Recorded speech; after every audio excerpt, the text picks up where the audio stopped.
Hi, this is Cherie from cheriescraftgirls.com. I'm an independent Stampin' Up! Demonstrator, and I'm glad you can join me today for my little project, which is a beautiful diamond little box.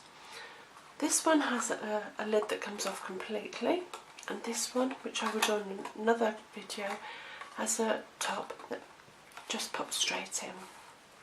When I first joined Stampin' Up! As a demonstrator, these are the ones I put onto my Facebook page, and I did get an awful lot of response, and that is why I've decided to do a video on them.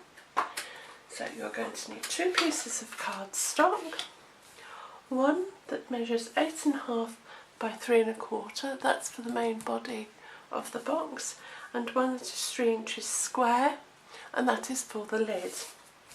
So first of all, I'm going to take a piece of scrap paper and I'm going to stamp randomly across the top of my main body, and I'm going to use from the stamp this beautiful floral display from First Sight. Stunning set, and I'm going to use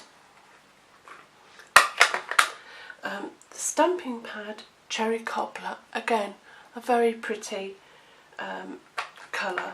So taking your stamp and inking it very well, just randomly pop that over the body of your box, just to give it a little bit of colour and pattern. You can use some DSP, but I just think that looks really pretty. Popping that aside, you do the same on the lid. So once we've done that, we're going to remove the scrap paper and bring in our scoring tool, and we're going to score short side at the top first, and we're going to score at 1/2 inch right the way from top to bottom, and at 2 inches from top to bottom. Then turning it 180 degrees so that you've got the short tab at the top, and you're only going to come down to that first score line, not right the way down, just to the first score line, and you're going to do that at 1.5 inches, 3.5 inches, 5.5 and 7.5. Then turning it from 180 degrees, and again only coming down to that score line, not right the way down, just to the score line, and you're going to do that at 2 inches, 4, 6 and 8. There we go. And when we've got that out, we'll actually do the lid, I think, which is simply 1/2 inch on all 4 sides. Okay.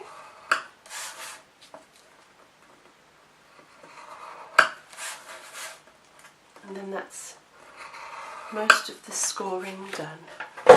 So popping your scoreboard out of the way and bringing back the main body of your box, we are going to score.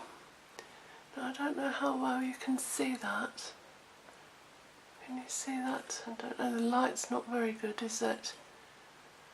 You're going to, where you've done the little notch at the top, and then you have your little ones at the bottom that just come up to the score line, you're going to do a diagonal line from this point to that point and forming a triangle all the way across. Okay?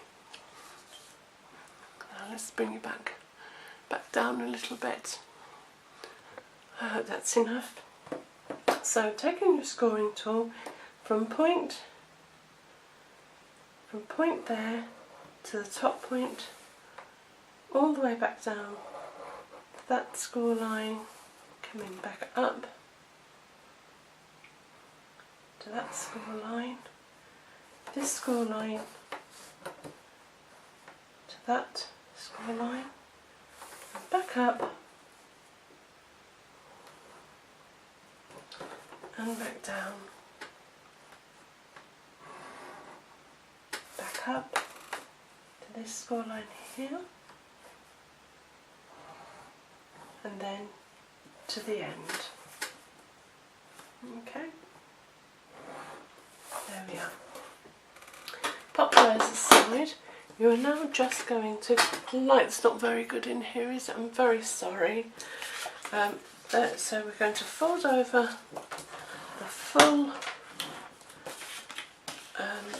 score lines and fold them over and burnish, and then we're going to do the fun. We're then going to try and fold as neatly as we can without too much flapping around, which is what I normally do. You're just going to do your diagonals. And I know you can't really see them, but they are there, and if you just gently fold them, they will sort of pop out at you and make it easier for you to fold from point to point. And you do that all the way across, right into the corner to the top and back down. There we go. Right to the corners. So it makes it easier when you construct your box, which we will do in a moment. Okay. Last one. There we go. And while we've got our bone folder, we'll just do the lid. There we are.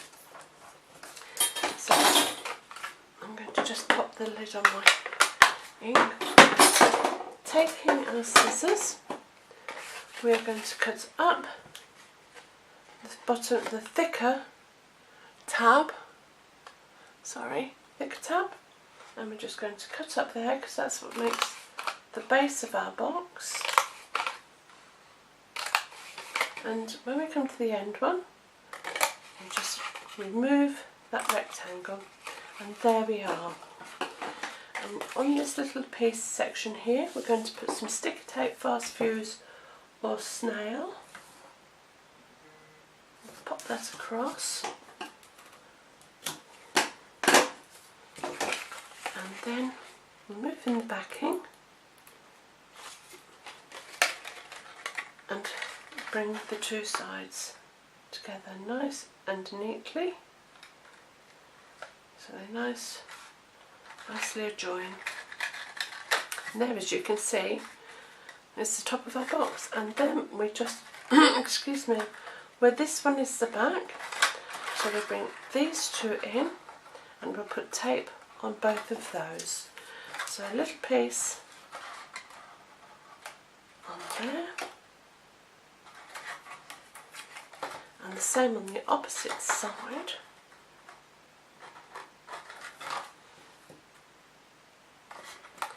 Okay, and removing the backing, and just tuck the little bits that have gone over, and keeping it as square as you can.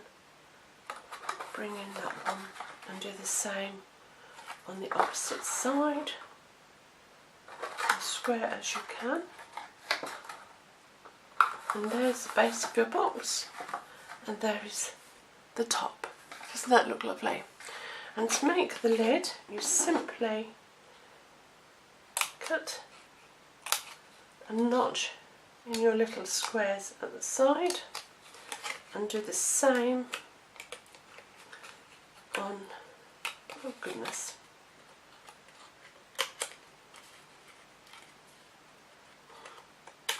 there we go, and the same on the opposite side, same way.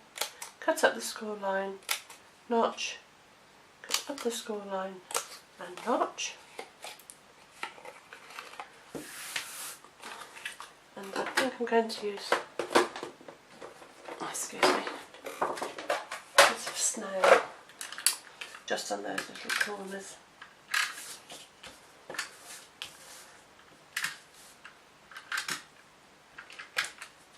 Oh goodness.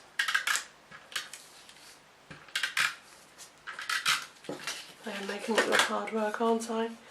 pop in your corners, make them nice and aligned,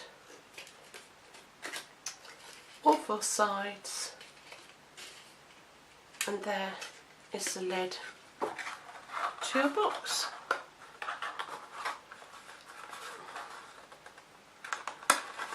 There.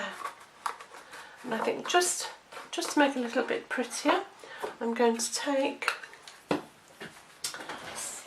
scrap of the melon mango, and I'm going to punch out 2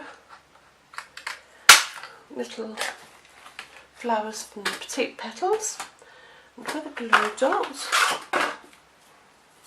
I'm going to put the 2 petals together, but slightly askew. Taking my piercing mat and the end of my poker tool, squashing the centre just so it gets some definition, and I think I'm going to use a little pearl from the Jaws basic pearl pack, which has strips of pearls, tiny weeny ones, medium ones and the larger, and I'm actually going to take quite a large one, pop him in the centre, and again with a little glue dot I'm going to pop him on the top of my box. And there we have a very, very pretty diamond box. Isn't that lovely? I think that is absolutely stunning. Oops, she says not being able to get the lid back on. So there we have one that is stamped all the way over. And as I say in another video, I would do one with the self-closing box. And here's one which has a plain lid but a patterned body. And if you can see that, see I've stamped all over there, but I've put a plain lid on it. And there you are, 3 beautiful diamond boxes. Until next time, take care, bye.